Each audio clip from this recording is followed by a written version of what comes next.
اس مالک پر بھروسہ کرو جو تمہاری نافرمانی کے باوجود تمہارا رزق بند نہیں کرتا۔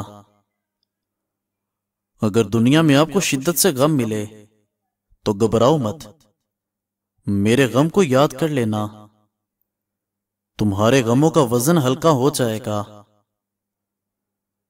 تمہاری عمر برابر گھٹتی جا رہی ہے، بس جو کچھ بھی تمہارے ہاتھ میں ہے اس سے کسی کی مدد کر جاؤ۔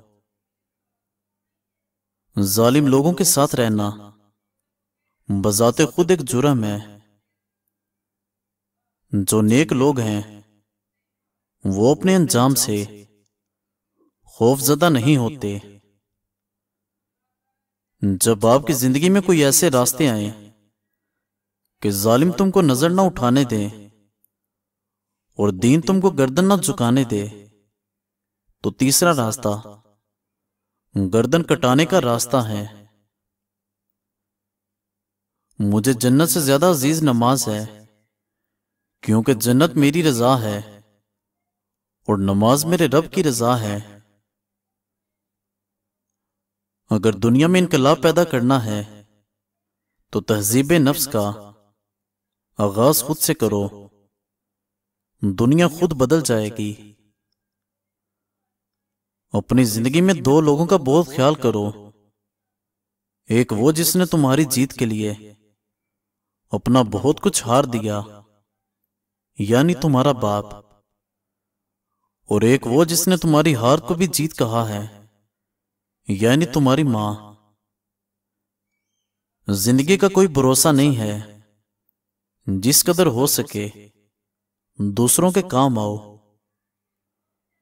مومن وہ انسان نہیں جس کی محفل پاک ہو، بلکہ مومن وہ ہے جس کی تنہائی پاک ہو۔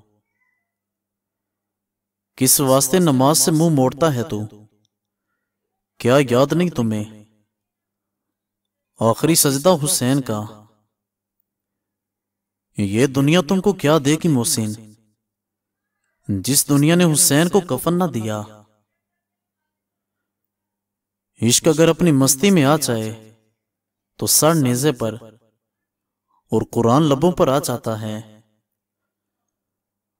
بابا جی فرماتے ہیں، پتر کربلا میں وہ جان شہید ہوئی جو در حقیقت رسول اللہ صلی اللہ علیہ وسلم کی جان تھی۔